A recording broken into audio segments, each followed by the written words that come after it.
Congreso de Angostura, el Libertador Bolívar, después de haber vencido al ejército real en la batalla de Boyacá, el Libertador pronunció un discurso en el cual hacía una crítica a Montesquieu. El Libertador decía que el poder público debería ejercerse con unas ramas especializadas, pero que no deberían de ser 3, sino que deberían de ser 4 ramas. Y él decía que debía haber una rama que velara por la moral pública, para que no existiera corrupción. Porque según el Libertador, si este país pisaba la trampa de la corrupción, iba a quedar anclado en el subdesarrollo. Realmente Bolívar fue un gran visionario. Bueno, en desarrollo de ese principio aparecen los organismos de control dentro de la estructura administrativa del Estado colombiano. Tenemos en primera instancia un organismo encargado de vigilar la gestión fiscal de las entidades del Estado, y esta es la Contraloría General de la República. A ella le compete ejercer control fiscal de forma posterior y selectiva a la gestión fiscal que adelantan las entidades del Estado, a la gestión fiscal que adelantan los servidores públicos al servicio del Estado. ¿Cómo realiza la Contraloría ese control fiscal? ¿Cómo realiza la Contraloría ese control fiscal? A través de 3 procedimientos fundamentalmente. El primer procedimiento es la vigilancia fiscal.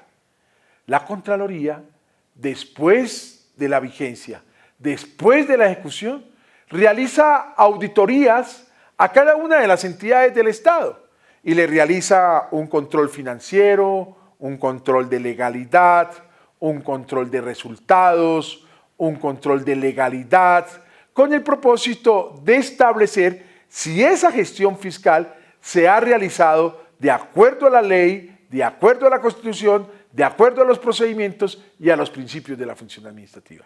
Si se ha cumplido la Contraloría, entonces emite un concepto y fenece la cuenta. Pero si no se ha cumplido, la Contraloría no fenece la cuenta. Y si la Contraloría en la auditoría encuentra que se ha causado un daño al patrimonio, entonces la Contraloría genera unos hallazgos, que son hallazgos con incidencia fiscal, que darán inicio a la segunda etapa que voy a explicar, que es el proceso de responsabilidad fiscal. Pero si la Contraloría encuentra en su auditoría que no se ha cumplido con la ley, entonces la Contraloría genera unos hallazgos que son hallazgos con incidencia disciplinaria y que los debe poner en conocimiento de la autoridad disciplinaria para que sea sancionado disciplinariamente el responsable de ese no cumplimiento de la ley. Pero también la Contraloría puede encontrar que hay temas de corrupción que tienen que ver con el tema del dolo y que tienen que ver con el tema penal. Y esos son hallazgos con incidencia penal que la Contraloría debe poner en conocimiento de la Fiscalía General de la Nación para que ella adelante la investigación pertinente.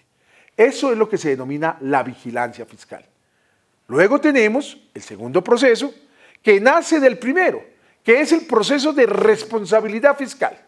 Cuando la Contraloría ha encontrado que hay un daño al patrimonio y ha establecido claramente quién es el responsable de ese daño y ha encontrado que ese daño se generó por dolo o por omisión y que hay nexo causal entre ellos, empieza un proceso de responsabilidad fiscal a fin de hacer responder patrimonialmente al responsable para que él, a través de entregar los dineros que causaron el daño, resarza el daño causado al Estado.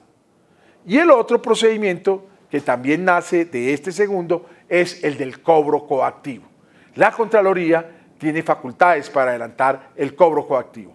Es decir, si es necesario embargar y rematar los bienes de aquel que fue responsable del daño fiscal, lo podrá hacer la Contraloría a fin de resarcer el daño causado.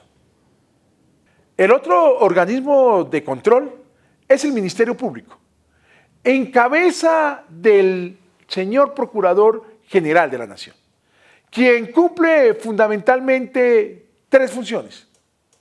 Este sí tiene una función preventiva, tiene una función de ministerio público para defender la ley y tiene una función disciplinaria. De tal manera que el señor procurador puede a través de sus conceptos prevenir para que no se vayan a cometer faltas disciplinarias. Pero también en las actuaciones judiciales el señor procurador actúa como ministerio público para que se conserve, se respete y impere la ley. Y también el procurador actúa como autoridad disciplinaria. Cuando un servidor público incumple la ley o está inmerso de una conducta disciplinaria de las que están claramente señaladas en el Código Disciplinario, entonces adelanta procesos disciplinarios que pueden terminar con una sanción al servidor público según la falta cometida, si es leve, grave o gravísima. Y esas sanciones pueden ser un llamado de atención, la suspensión, la multa o la destitución. A nivel territorial, los departamentos y los municipios tienen contralorías municipales y departamentales, los municipios de primera categoría y los departamentos.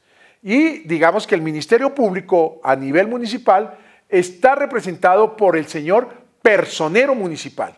El personero municipal cumple funciones de Ministerio Público, de veedor y de defensor de los derechos humanos.